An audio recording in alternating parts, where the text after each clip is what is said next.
How do you forgive someone who stole millions, who was obviously overtly devious and dishonest with you? Terry Knight, who was their producer and manager, stole, it seems, so much from this band. Where would they have gone if that hadn't happened to them?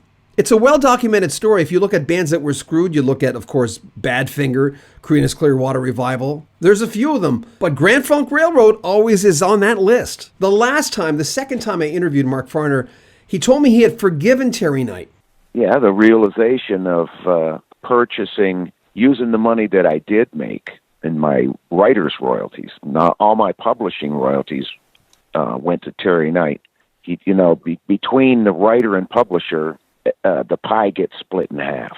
So the publisher takes 50% of the income, the writer takes 50% of that income. If you're the one performing and promoting your songs, you should be the publisher of those works. And I didn't know that. I was 20 years old when the band started. Terry told me that he would, had this world affiliation as far as publishing, and I needed to publish my stuff through him. See, he just kind of took half my money and then charged me a management commission on top of that. I mean, yeah, great promoter and everything, but man, that guy was a shyster. Get right down to it. And I feel sorry for people like that who can take pleasure in fooling somebody or intentionally harming or fooling somebody, pulling the wool over their eyes. That ain't nice. Well, I talked to Terry Knight before he was murdered. Son-in-law, right? It wasn't his girlfriend's... It was his daughter's boyfriend. Right. Daughter's boyfriend. Right. She was like 17 and he was 28. So you talked to Terry before that, just before that happened? What was that conversation like? I talked to him a year before he was murdered. Okay. And I told him that I wanted to let him know that I had forgiven him. I said, I hadn't forgotten, of course. You would never want to forget, else maybe, it'd happen again. You need another lesson like that? No, I got the lesson, and I just told him I wanted to set it straight between him and me that I wasn't holding any unforgiveness. I did let him know that I didn't appreciate him taking my publishing, and he just kind of changed the subject. I was wanting him to man up and give my publishing back to me, but that didn't happen, but it's okay. Was he just wired that way though, Mark? I just saw a thing on Bernie Madoff, and one of his friends visited him before he died in prison a few years ago. She visited him, and he just basically, he couldn't own it. He couldn't. She says, I guess he's not wired that way. But what about Terry? Was there no universe where he could have manned up? No. It was just the same as what you just described, Brother John. Yeah, he just couldn't go there. So what is it that he did? He took your publishing, but he also did he not take money from the band? Yes. The first European tour that we did, 1970, we netted like $1.5 million. And back then that was a lot of money. I mean, seriously, comparative dollars. But he said, because you don't want this on your taxes, you're going to have to pay out the ass. He says, let's leave it in the most stable world currency in a Swiss bank account. I think Deutschmarks was the most stable at the time. And we said, okay, yeah, do that for us. He did it, but it wasn't for us. We never saw a dime of it.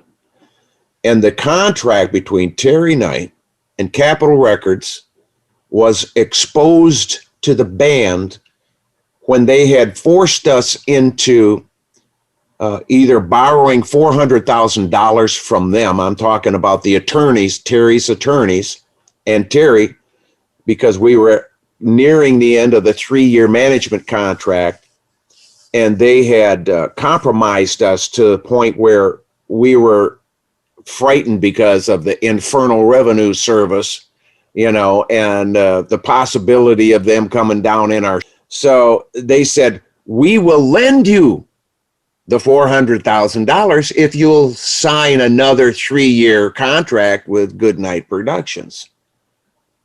I mean, is this sounding fishy to anyone? So I said, you can't expect us to just make a decision like that on the spur of the moment. We're going to stand here and tell you yes or no. They said, okay, we'll go in the other room. You guys talk it over. And I'm going, oh my God, these guys, they aren't getting it. So they leave and they go in the other room. And I said, well, what are we going to do, guys? Here we are. And I felt it coming. I felt something bad. But I walked over and I sat down in this attorney's big chair overlooking New York City. And I kind of leaned back and I kicked my feet up on his desk. And then I sat up. And when I did, my foot dragged across that big drawer in those old wooden desk. And here the drawer came open. I sat up, and here's a contract between Goodnight Productions, Terry Knight, and Capitol Records. He had told us that the 6% that the band was receiving was more than the Beatles got. And it may have been, I don't know. So we just thought, wow, this is cool. We're getting more than the Beatles. We didn't know. We didn't have anything to compare it to. We didn't have anybody representing us between us and Terry. And that was our biggest mistake.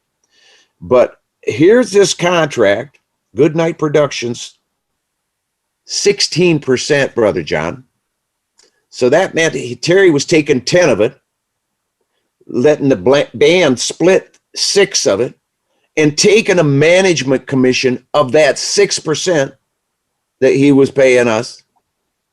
Yeah. Did he steal money from us? Did he abuse us? Yeah. He couldn't help himself. You probably could relate though when you hear, the what happened with Badfinger. I mean, that was just awful. 2 guys killed themselves, Joey and Tom. I didn't know about the CCR stuff till I was about 15. I look back and I remember reading up on it going, wow, things like that. You're going, how do people think? See, the normal person would think, how can they sleep at night? They sleep fine. Yep. Because you're not wired like them. You couldn't sleep at night. You couldn't sleep at night. Right. But they sleep fine. Yep, exactly, buddy. Now I confronted him again going, we've gotten so much response from people who heard him say that and said maybe they're not sure they could. We talk about Terry Knight again with Mark Farner. Are you free of Terry Knight because you forgave him? Are you free of that, what could be something, that albatross around someone's neck forever? Because everyone responded to you saying that when in the last interview. Is that why you think you're free of that? Yes, I do. And it's like I said, we have to set ourselves free.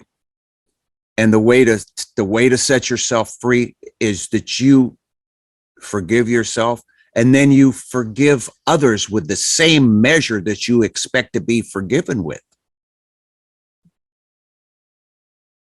That's it.